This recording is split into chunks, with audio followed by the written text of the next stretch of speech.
back at it again.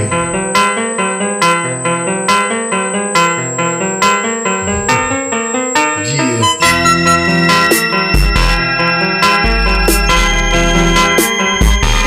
Punk ass niggas.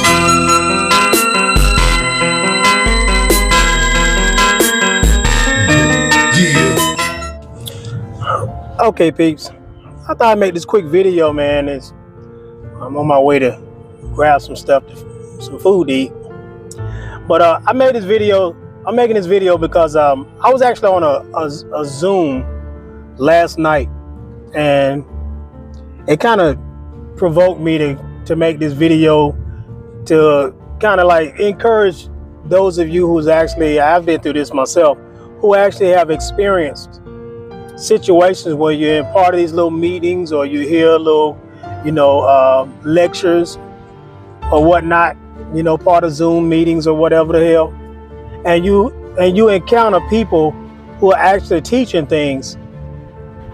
They're actually teaching things, and they use scare tactics to kind of, it's like they're like energy suckers, you ask me.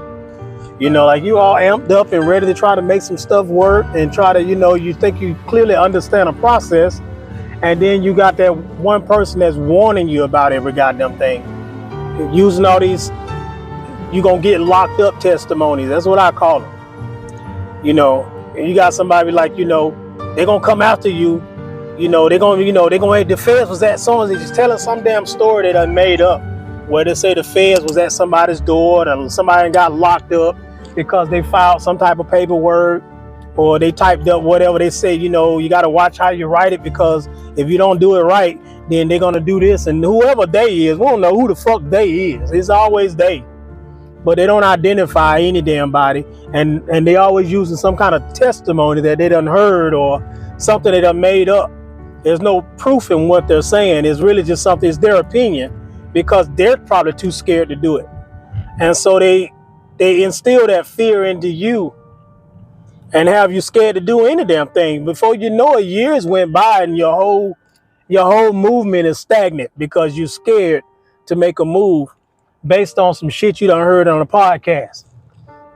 Okay, what happened last night? I was sitting here in a Zoom call, I was just sitting in the meeting really just to kind of see if I can hear some damn nuggets that I've never heard before, from anybody that's there, not just the host, but anybody that was a part of that meeting. Because you can do that when you get amongst people who actually study this stuff, or people that just kind of you can learn something from anybody, regardless of how versed they are, how well versed they are. You can still learn something from anybody. So that's why I sit in them.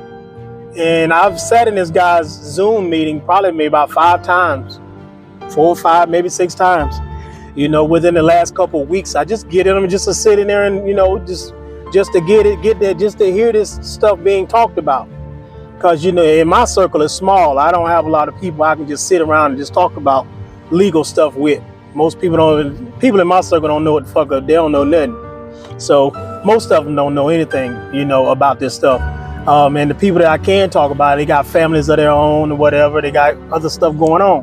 So they're not free to actually have these discussions. So I sit on a Zoom call to kind of help, just kind of feed my brain. But anyway, sticking to the topic, the guy was actually showing the people how to actually create a trust. And I already have my trust already recorded. I already have my trust created and my certificate of trust recorded, in the county, already. So I'm just here to kind of get some more nuggets or whatever. But and I sat there and watched him, go through the whole step by step every single time I participated in the Zoom. But there was this one participant that's always in that group. He talks more than the actual host, and he's and so when he you got that know-it-all that likes to talk like they know every goddamn thing, and you got to watch people like that, and they throw out these warnings out there. They throw out these monkey wrench warnings. That's what I call them. That's what they seem like to me, because like when someone feel like they got it understood, the process understood, then that's that person that's always throwing that naysayer. There's all got to throw some warnings in there. It's something to kind of have you scared to even try because because of something he said or she said. Anybody that does that shit. I'm not attacking the guy himself per se. It's just the fact that I've heard this shit happen many times over the years as during my walk. Because many times I had to go from detoxing what I was taught coming up as a child from childhood to now detoxing what I heard, a lot of the shit that I've heard on the internet from some of these so-called gurus and pretending no more than they really know. And instead of just them just like, I don't know, I'm not sure about that part yet. You gotta look that up. I don't know. They're too prideful to say I don't know. They gotta act like they got the answer for every fucking thing. You know, this same guy was claiming he had a black card. You know, he say he got a black card, but you only trying to learn how, you know, you on a trust call, you know, trying to act like you're educating these people about stuff that you can't even verify with any type of credible sources. Okay, what happened was the guy was telling him once he got finished, the host was, you know, once he got done telling, you know, the people how to create the trust or whatever, then he was actually telling them they got to go to a bank. You know, he gave them a list of banks that he would advise not to go to and, you know, whatever. But he gave him instructions to go get it notarized at a bank or either at a UPS store or something, you know. And he said that every single time I joined the Zoom. So that's the only reason I asked the question, pretty much to kind of get him to see if he'll correct himself, so to speak, by asking him a question that he knew was valid. You know, I was like, are you restricting, is there a strict rule to actually specifically go to a bank to get your stuff notarized? Or, you know, does it have to be at a bank or a UPS or, you know, because we all know a notary, you know, most people know a notary, you know what I'm saying? And so that's when the know-it-all decided to intervene and start talking about how, you know, you're not supposed to know the notary. They can do this to you, and they can, you know, you can get in a lot of trouble if they find out, whoever the fuck they find out that you and the notary know each other. You can get in some serious trouble. And then I know a notary that's locked up now for notarizing somebody's stuff. They found out they knew each other. I'm like, where you make this bullshit up from? It annoys me when I see people come up with this type of shit to say to people to try to win an argument, just to get their point across when there is no valid point. And, you know, there's no law whatsoever that ever says that a notary can't know personally the person who's notarizing their stuff. There's no law at all. I'm a notary myself. If you don't bring your ass on here and stop crawling, you know, I'm a notary myself in Georgia, you know, in the county in my hometown. And I actually had to buy I didn't have to, but I bought a notary handbook. And it says in there, it specifically says in there what a notary is prohibited from doing and what they're allowed to do. And it never said anything about you can't know them. You got to be a total stranger in order to qualify to be able to, to notarize their stuff. So for him to spew out such erroneous information was kind of annoying to me, and that's why I spoke up about it. All I did was, when he said that, I decided to just copy and paste what the handbook said. I went online, copy, paste, and dropped it in the chat. And I didn't say nothing after that.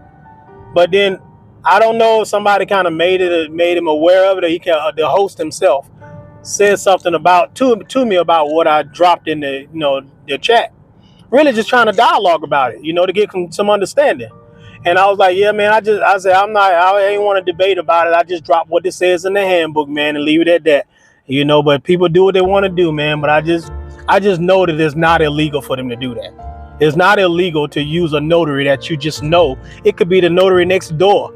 It could be any notary public that's a notary that was notarized, that was somebody that has to be a real notary that was, from the county.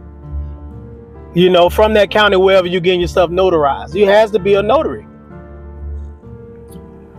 And this dude, he was really trying to stand on what he was saying, just because creating a revocable living trust supposed to be some higher level type stuff. So now that's supposed to automatically get you to make you want to change the rules on what a notary is qualified or prohibited from doing. I'm like, you can't make up laws and scare people, out of doing something that's lawful, because that's something that you probably scared to damn do. It just don't make sense when people do that type of shit, and then they hinder people's processes. They hinder people's progress. They hinder a lot of shit, man. Fear is what causes people to not make moves. Fear and ignorance is what causes people to remain stagnant in their entire life. Fear and ignorance. And when you got people out here truth seeking, looking for the knowledge and the information so that they can free themselves and do whatever they're trying to do in their life, to obtain, to get things done, and you got somebody sitting there, somebody that they're throwing monkey wrenches in there. Yeah, okay, yeah, you mother. Anyway, boy, they give anybody a driver license, boy, I swear. But the thing is, they're not allowed to just, Anyway, bottom line is, the Joker distracted me just then when they almost pulled out in front of me. But the thing is, you got to be willing to look stuff up for yourself. And this is why when I sit in these Zoom calls, I'm able to do that and be mindful about what's being said, because I study myself. You have to be willing to study yourself. Study for yourself and use some reliable sources to do the studying, so you can get your own understanding about what it is that the laws are saying. Study and read for yourself, so when you participate, you can tell false information. You're always able to recognize false information when it's being told to you. But you won't know if you're just getting started. You don't know where to start, and then you just gravitate to somebody that sounds deep. That's how you can easily get fucked up. I ain't talking about going to jail or nothing. It's just that your processes would be hindered. When I was fighting my child support case in 16, I was listening to a lot of different people too. And I was getting a lot of information, some good information, some wasn't good information. And now that I'm more seasoned, I can look back in hindsight and be like, yeah, they were right about that part, but that part was not true. And you can actually spit the meat out. I mean, eat the meat and spit out the bones when it comes to information when you study for yourself. But I didn't like the fact that the man was doing that shit. And I encourage y'all to always be willing to look stuff up. Challenge people with, ask them if you don't know what it is that somebody's saying, ask them for the source. And you measure it with measure what they said with what you read. And then you go from there. Be mindful. Use wisdom when you're studying. Use wisdom. I see the thing was, the guy was really he was trying to build a congregation, trying to get some members, so to speak. These guys on the internet be like modern day preachers. They want you to think they're deep and all this different stuff. They know some knowledge that can't be found on the internet, can't be found by researching it yourself. So they know it, and they know it they learn it from some hard hitters or somebody that's living in the private, that don't have no tag on their car. They don't have a driver's license. They're a national and all these different titles that they're claiming they're getting their credibility from. Stop being drawn out. Don't be drawn in by shit like that. When people coming in with using somebody else's testimony, somebody they never met, or they might have met, but they never showed them no credentials. They never showed them no proof of what they ever said. It's just a baseless testimony used to draw you in. You have to be willing to challenge that shit. Study it, look it up. Is it true? You won't know until you look that shit up yourself. And if they don't have any proof to back up what they're saying, then you cancel that shit. That's how you get to the real nitty gritty when you're studying. You got to challenge people. It's just like when you going on a car lot. Car look all nice or whatever, and you be like, why the car so damn cheap though? This car seems like it would be more than this. It look good on the outside. It look like it sound like it's run pretty good. And then you want to pull the Carfax. You get the Carfax so you can get find. That's the resume. You want to see what this car been through. You know, why is this car so cheap? And then when you pull the Carfax, you can now you understand why it's so cheap, because it's been in 3 car accidents. You know, and the Carfax, you know, they devalued it because of the history. It's the same thing you got to do with these so-called gurus out here. You know, look and see what they've done. What credentials do they have? Who have they really helped? What have, you know, and talk to them. Talk to the ones who's actually done business with them. Because most of these guys on here just making a living off y'all asses. They're making a living off y'all simply by, you know, coming online every single day, selling y'all a pipe dream, and then turn around and get y'all privately on the phone on one-on-one, so-called consultations, and getting you to pay them what they call gifts, which ain't nothing more than a damn fee, so that they could sell you on some damn documents that they probably got out the internet too. You know, they're making a living off of y'all, off the desperate people who are desperate for information. And that's exactly what they started doing. Before you know it, on that same Zoom call, there was, you know, some people were like, how do I get in touch with you? Can I get your phone number? I'd like to, you know. Well, then he'd be like, well, you know, then he pretty much sent them to, you know, I guess out of respect for the host, he like, you know, get with the host and, you know, he'll give you my information and then we'll go from there.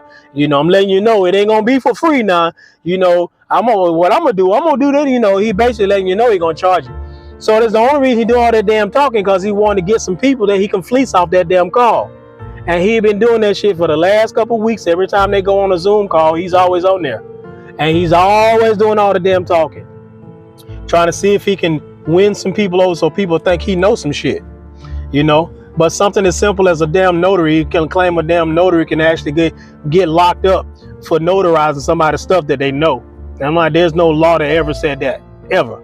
And I'm like, that can really hinder me if I don't. I'm like, what if I go up in a bank and then, you know, what if I got a hard time getting something notarized? You know, what if they don't have a notary on hand right now? But I just passed 3 notaries, people's house, people that I know personally, I got on speed dial that I could even call. That's a notary. You know, there's nothing illegal about using a notary. You know, as long as they're a legit notary, you know, the county can verify whether or not they're a real notary, if they're one of their notaries. And then you go from there, you get your paperwork notarized and move on with the shit. Go on deeper into your process. But just listen to people with these scare tactics. They have you scared to do any damn thing. So, you know, kill that fear, man. You got to kill that fear and be willing to look shit up and try it once you find out what it says. What does the law say about that shit? And once you see what the law says about it, you move forward from there. Okay? I'm going to get on off here because I get a little long-winded. Y'all know I'm long-winded than the motherfucker. But I got to go in and get this child for my dad. I got caregiver life going on. So, been taking care of my dad almost 2 years now. So, go and get him some food, man, so I can shut it on down. Probably grab myself something too while I'm up here. I done went all damn day without eating. So, anyway, y'all, M-Rose signing out.